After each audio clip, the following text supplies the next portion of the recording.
Not at all. I thought it was a great story. And I remember Nikhil, pitching it to me when we were doing something else together. I said, I wish, I could do this too. But, I was deep into doing something else and that never fructified. So when I moved from my previous company to Sony, it was the first natural call that I want to do the show. And we took that chance. But, it's also about there are some stories you need to sort of back.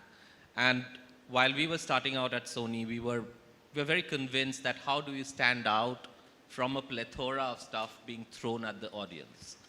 Hence a scam happened, hence a Rocket Boys happened, hence a Gullak happened, hence a Maharani happened, hence a Tabbar happened. So we were picking things which we felt that would not probably stand, it will stand out at least from the melee of things happening.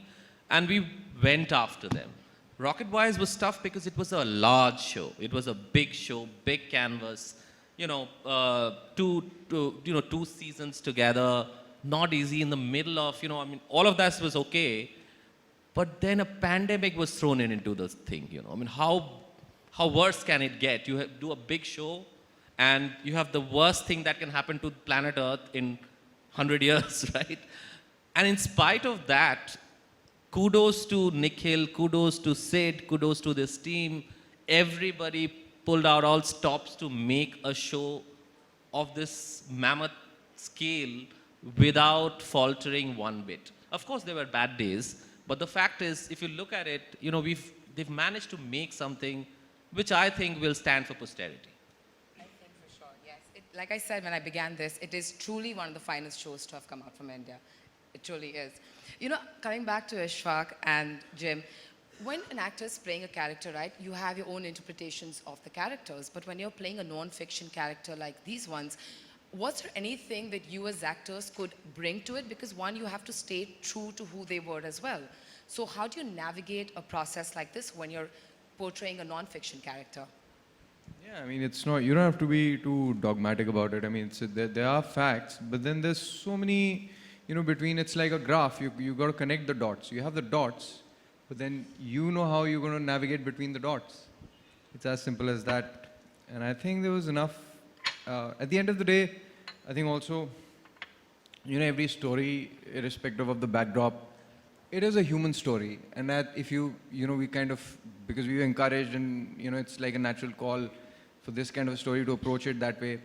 It just, you see every scene and every sort of timeline of the show as a certain time in a person's life. And you respect and enjoy it and sort of get deep into it, understand the sort of background of it. We shot, the timeline is very interesting, starting with the pre-independence going up to 70s. So to understand what the air was like in those days. For me, it was about understanding, the socio-economic scenario, the political scenario, and with that awareness, go and perform the scene with that larger picture, and then of course with the understanding of what my relation is with the different actors, different cast of characters. So it just comes down to very basic things. It doesn't have to be. It's not that. It doesn't. It's not that mind-boggling or difficult. Once you're into it, once you've kind of been through the process of getting things done. Abhay used to just act out the scene, and I used to copy it exactly. Abhay, can That's you do one for mostly us? how I got into the skin of Dr. No, so he had more people still alive who knew him, who knew the actual Dr. Sarabha, and there weren't as many people alive who knew Dr. Homi Bhabha, or very closely personally. They weren't members of the family, for example. He never had any kids. His brother has also passed away. There's not so many people left in the estate. They're more like biographers, who are around, who know him. So you could read about that. You could read about how people talked about him, quotes other incredible human beings that were alive at the time wrote about him, like Nobel laureates and other physicists and writers, and they all talked about him in a similar way, that he was like a complete man. That's what they would always say about him. It's not that he was only interested in science and that's where he disappeared, but he multidisciplinary interests, in addition to the fact that he loved life. He liked to enjoy living life. And so I guess we took those things and tried to imagine how he would speak as a consequence. Also, one of the main things we thought about a lot in the workshopping process would be, how does somebody who is smarter than both of us combined, how do they think? How do they approach situations? How do they approach a negotiation, you know? How much do they know more than everybody else in the room? How do they release their information? Do they give it all in the beginning? Do they wait for the end, for the final punch? After, you know, do they allow other people to chitter-chatter before they deliver the final thing? Do they show their cards? Do they not? We kind of tried to navigate that space in the scenes. Things where we would reach a problem in the scene where it just didn't seem to be working. You know, Abe would, a few days later, be like, I got it. You know, and it had taken us or him 3 days to get to that answer, which the character arrives at in a split second, which then makes us think this guy is smarter than we are and how we would approach that scenario. So, things like that. You know, from the beginning of this conversation, we've been saying that how the show gave an equal footing to not just Dr. Vikram Sarabhai and Dr. Homi Bhabha, but also Homi Bhabha the person and Vikram Sarabhai the person. Was there a route you had always decided that you were going to take when you set out to do this one? Yeah, I think there was no other way we could have reached out to a wider audience.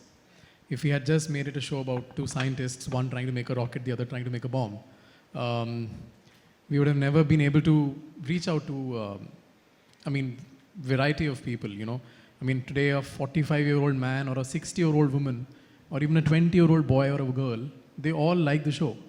And I think the reason is not because of the fact that Vikram Sarabhai made a rocket, or because there are people who might have liked it, or because Homi Bhabha finally made a bomb. There are people who feel pride and who feel proud of the fact that these people were sort of the architects of an independent nation. But the reason why it reached out to so many people was because it was a human story. At the heart of it, at the core of it, was the story of two friends who had diagonally opposed ideologies about the use of nuclear energy. And how sort of one person agrees with the other person's ideology because he realizes that is the need of the hour and finishes his friend's ambition, dream. So it's a great love story, it's a great friendship story. That was always the idea. That is the only way you can, without emotion there's no action, without emotion there's nothing. You can never make a story if it's not emotional. There's no film without it. So that was always the idea. I just want to add to what Abhay is saying, which is I just want to, take the opportunity, if I can, to demystify this whole Rocket Boys, right? How many of you all guys have seen Sholay? Everybody, right? Everybody has seen Sholay at FICCI. So I had the opportunity of sitting with Javed Saab and Salim Saab once, and we were talking about Sholay, and he said it's the most flawed script because you have Jay and Viru who have been mandated, have been hired to find Gabbar Singh, and for 2.5 hours they don't do anything. They just fall in love with Basanti, and somebody's falling in love with Jaya's character, and you're just seeing them having a good time, and then finally the third act, we have to get Gabbar, so we get Gabbar into picture. That's what Rocket Boys is actually, right? In the sense, there's a Jay, there's a Viru, right? Pakistan, China, CIA is Gabbar, and they're not really actually building rockets or the nuclear bomb. They're just living life and taking you. So we get the idea was every episode would be how many beats of entertainment. How do we entertain? How do we keep this thing? How do we keep putting more and more, things that people are going to either get thrilled by, or they're going to laugh at it, or they're going to they think there's a spectacle, or they're going to get moved dramatically. It's just that. So I think everybody for me, all storytelling is about it's like, if it's not in Sholay, then it's not there, right? It's like that. There's a line where Tom Hanks tells Meg Ryan in You Got Mail, you don't know what going to the mattress is. It's in Godfather, and life is in Godfather. So it's that. So I think Rocket Boys is very much that. These two are, it's Jay and Viru, yeah. Jay and Veeru have Since really you've spoken nailed about, it. sorry, I'll just take that. I think since you've spoken about Salim Saab and Javed Saab, I'll just tell you exactly what Javed Saab said after he saw the show. And I think that's the best compliment that I will ever get. When he finished watching the show and he called me the other day, he said कि भाई साहब आपका show देखा हमने, Rocket Boys, जिसे binge watch कहते हैं वो किया है हमने. सोचा था 3 रात में देखेंगे, 1 रात में ख़त्म कर दिया. एक ऐसा शो जो कि माफ़ कीजिए बहुत ड्राई और बहुत बोरिंग हो सकता था, क्या बखूबी दिखाया है आपने. मतलब हमें क्या लेना देना है यार ये हैवी वाटर से. So to answer your question, nobody cares about if Homi Bhabha knew how he will use heavy water to make a bomb, where he'll get his plutonium from. It doesn't matter. I mean, we've tried to be as accurate as possible. We've tried to be as scientific as possible. But what most calls I've got from Shogato has been, how can Homi jump into that water? I mean, I don't think anybody who's seen the show minds. Correct, Shogato? Well, not, but I think we've had multiple conversations on this, and I was like, Abhay, you're a man of science. How can you do this? And the second season was that, can you hold that Hold the initiator. initiator in your hand? Which you It's can. radioactive. It's radioactive. Which you can, by the way. So yeah, I think it doesn't matter as long as the time's up anyway. As long as okay. There's a quote, huh? There's one. It's better to be wrong and strong than right and shite. Exactly. So yeah, I think I mean, as long as Jim and I and Ishwak and we've always discussed, is as long as the character wants something, he wants to figure out that how he'll get plutonium to make the bomb. He has all the sanctions from all over the world. He can't get raw uranium or uranium-235 to make plutonium for the bomb. It doesn't matter how he converts it to plutonium. As long as you know that he wants to do it, and there is a way that he will be able to do it, but there will be a challenge associated with it, and he knows what he's talking about. If he knows what he's talking about, and he has there's drama around him being able to do it or not, it doesn't matter then. I think the cardinal sin of any film or web series or anything is to be boring. That is the cardinal sin. You don't come to a show to get a science lesson. That's not why you come. You come to be entertained. You come to go on a human story. So, of course, the most accurate we can be and the most drama we can wring out of that moment, we would want to. But another thing that I think Abhay took real pains to do is to make sure that the science that is discussed organically comes up in conversation because of somebody's need or desire within the scene. It isn't just that they start spouting scientific terms. If the need or desire is not there, they don't mention it. They talk about other things. They talk about politics, or they talk about what the need and desire of that scene is. If they go into what are the aspects required to make a swimming pool reactor, it's because he's not getting one of them from the English delegate and he's not getting another from the American delegate, and so he has to bring them up in front of the two of them. Or say, you think I don't know? I know you're doing heavy water on the side. For example, so you are getting the scientific information that is required, but it's being tied to them solving a problem for that particular scene. And I think that's when it becomes exciting, and that's when you're along for the journey, because you may forget what was required for the swimming pool reactor, but you now know the ingredients that are there, and you now know the reason that the person spoke about it, which is what you're anyway more interested in. This is what I think he managed to achieve. You know, Jim, as you're talking and you're using all these scientific jargons, and I'm thinking in my head, you know, I also learned them while watching the show. The two of you, when you were learning these... The truth is, all we've said so far is heavy water, because we don't remember any other scientific jargon from the show. It took me a lot. I will go back to Google and say, what does this mean and what it is? Because I was also, I think, educating myself while I was watching the show. Well, the two of you had these monologues with these, you know, scientific jargons. Did you all understand what you all were saying? Ishwak is a nuclear physicist. He's 1 year he spent reading every book available in the market. Really? You can ask him, he can make a reactor right now. A rocket maybe, not a reactor. Yeah, well, I mean, I did geek out on science. So it was fun, but that's the part of the reason why I enjoy the job, because every time you get to know a different culture, you get to know something. It's illuminating if I sort of walk down that road. Sometimes it helps directly, sometimes it helps indirectly. If nothing else, I just go back to Abhay and talk about, take those notes, and this is what I've studied, and it just became like an immersive process, because then we were talking about it, and it kind of keeps you in the groove. It's just my way of sort of calming my nerves, I guess, and staying in character and just having fun with it. No, but it actually helped. It helped. Check. So it actually helped. ये rocket 150 metre जाएगा, 200 metre जाएगा. You I had told me those that. answers. You gave me all those figures. Yeah. You gave me those figures. Not me. 140 to 150.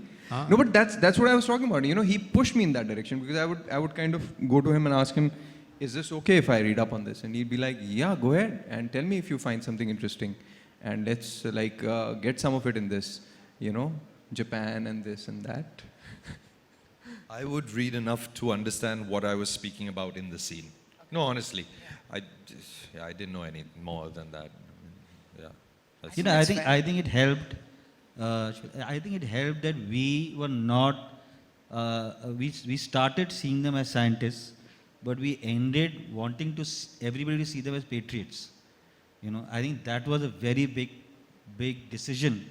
That while we were, because the definition of patriotism today is so skewed, right? And here are two guys who can do anything. They both were Cambridge graduates. They could have gone to any institution in the world, right? Post 1947, both of them chose to stay in India with no resources whatsoever and build. And build and build and build. I think that is something that we knew. When Sid and I were discussing it right in the beginning, we were saying that how can the heroes of this generation just be Bollywood, and we are from Bollywood, right? How can they just be Bollywood actors and just be cricketers, right? IPL cricketers. The generation need to be reminded of the stalwarts that actually are responsible for where we are today, right? They were lawyers, they were doctors, they were educationists, they were scientists who were the 533 or 532 members of parliament. They could talk about anything, the debates that they had, the conversations that they had. That's one aspect that is so beautiful in the show, which is the letters that they write to each other. It was a time of writing, because these men knew that what they wrote is going to be quoted by generations. So they were very careful with what they said to each other also, right? And but they were very, very, very, very. How do I put it? Very learned people, And I think that was a big decision. Start over here and end as patriots, because that is what I think. All of us on this panel believe that is the true form of patriotism. I'm sorry, I'm speaking on behalf of everybody. No, but I think you'll also achieve that. So great work on that. This is a question for all of you, and I know my time is up, but just give me another 5 minutes, please. When season 1 came out, we know that you'll already shot a large part of season 2, like you all said. Once season 1 came out and people watched it, there was feedback, there were reviews, right? Did you all wish you all could go back and alter something, or were you all happy already with what you all had shot as actors, as creators? Everyone's looking I was very happy. Not getting into what criticism, what people thought. I think one, it's established, we said it was a very human story. I saw the movement from season 1 to season 2 very natural. When you're in your wonder years, like season 1 is about their wonder years, your certain demeanor, languor, and your being, you just, having a good time figuring things out.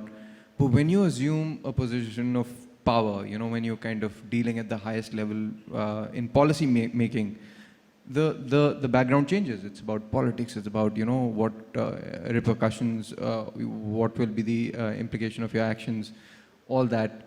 It took me a while to understand how in depth because when the narrative changed for me the first time, even when I was shooting, working on it, I felt that it's just a lot more pacey. It's got that impact. But then, now when I see it, I feel that even that progression is so logical, so human, because that's how life changes, in our golden years. Everyone's going to be, I haven't reached my golden years, but I'm just saying that it will be like that. So I totally believed in it from day one. Siddharth, what about you? No, I wouldn't say we changed anything really in season 2 after the feedback from season 1, but Abhay is like one of those diligent students who gets a 99 and then wonders why that 1 mark didn't happen. So I think Abhay has made some copious notes from every possible review and comment and basically agonized over what changes he'd make. And I think some of that he'll probably say he did in the balance shoot that he, that he had after season 1 released. But I think the integrity of the material was such that, and the sort of cohesiveness of it through the 2 seasons, that there wasn't much scope to make too many changes, and frankly, there wasn't much need to make too many changes after the first season. Sort of building on what Nikhil said, when you hear people talk about the show, there are 2 or 3 things that I'm amazed about, but now I realize that, okay, that in retrospect, it probably makes sense given the times that we're living in. I think they're amazed about the optimism of these 2 men at the start of the journey of India, and the fact that they are actually having conflicts about issues. Like their friendship is being affected because of things that they believe in, right? Which I think today when we reflect about it, there's so much more muddle in our minds about the state of the country, the state of where we're at, the decisions that we make. And these were 2 men who were the best definition of patriots, right? But they were normal human beings just starting out and building a country together, finding themselves in a position of a nature where they could actually contribute, and having conflicts about their definition of what the country should be. And a lot of people I talk to are like, wow, these times also happened. There was a young India which was so fragile, and that was so, sort of susceptible to so many other powers, around us. So I think, and the show managed to do it with a light touch, not to bang that on people's heads, but just to tell that story, which I think was amazing. Nikhil, since you said that, you were very pessimistic, I know that was in a joke. Did you want to kind of change things in season 2? Or were It's you not a joke. pleased? It's not a joke at all. I mean, I've seen so much up and down in my 3 decades in the industry that I tend to start from it can't become worse than this, right? It's like, so it has helped me, so it's not a joke.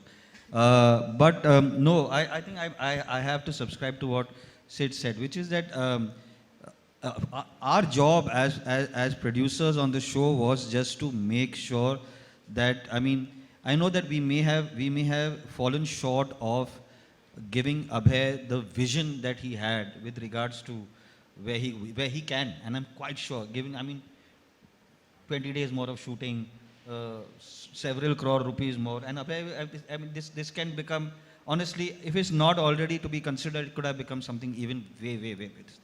But we gave him whatever. I think our job was to just keep letting him do what, because he was determined. No, I want to make this better. I want to make this better. I want to make this better. I think that we can make. I think that we can make Vikram better. I think what he did eventually with Mrinalini Sarbh, in a show that's called Rocket Boys, you have people coming out and saying, who is Regina Cassandra? How come we have not heard about her? What a way she has held on to, So there were things in the 2 weeks of shoot that we did when we for second season after the first season released.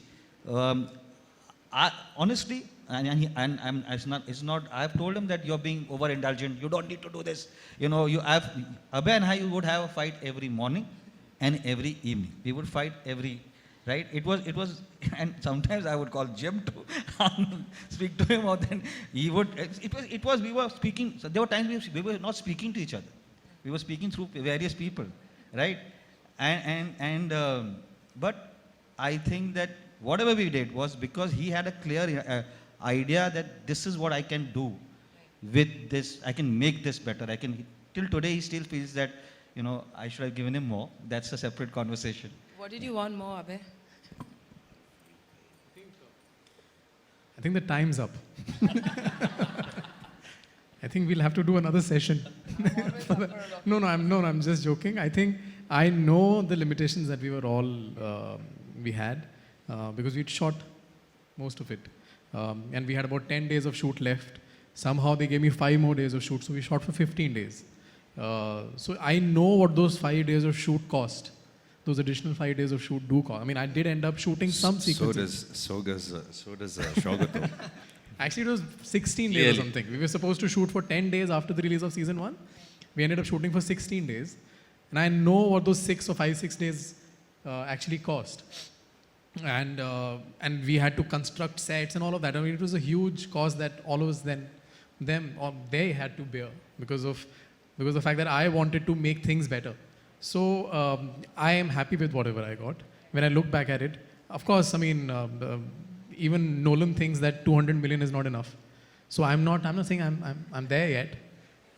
But yes, I agree that I got as much as I could have, and we managed to do as good a job as we could have in the resources that we were left with. So there's no complaints. There are no complaints, guys. For the record, when Jubilee was released, Abhay Pannu called me up and said, "So you saw the episode?" And he disconnected. Jim, would you like to add about the changes you wanted to maybe bring about in season 2 in your character, or did you at all? See, we'd shot so much of it already. It's more like we did what, a 20-day schedule afterwards, a 30 days, 15 days schedule, and then a few days of patchwork afterwards, etc., etc. So after the first season had already come out.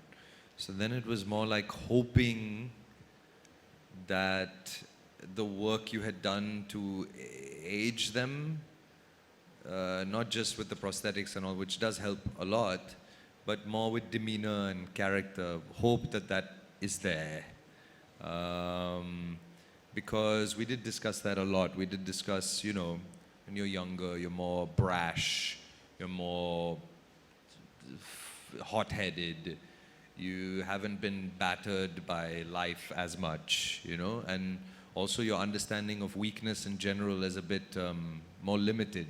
Your understanding of weakness grows as you grow older, and so you understand why things don't go your way, and you understand other people's limitations more than you ever did when you're young. When you're young, you're like, why isn't everyone like me? You know, and so just hoped that had played and that it had come across. And when you're watching season 2, you're watching an older, more tempered, more weathered man. Right, I think that's all we have time for, but thank you so much for doing this, and thank you so much for being such a lovely audience. And just before I go, I have to say this, I think on behalf of everyone who's loved the show, I was really, really sad that it ended at season 2. I'm really sad. You can I keep. know, I don't like it. I wish I was there in season 3. I want one more season. You know, there's a line which goes, "Hope is a foul, deceitful thing." But yes, maybe. Who knows? Are you suggesting something?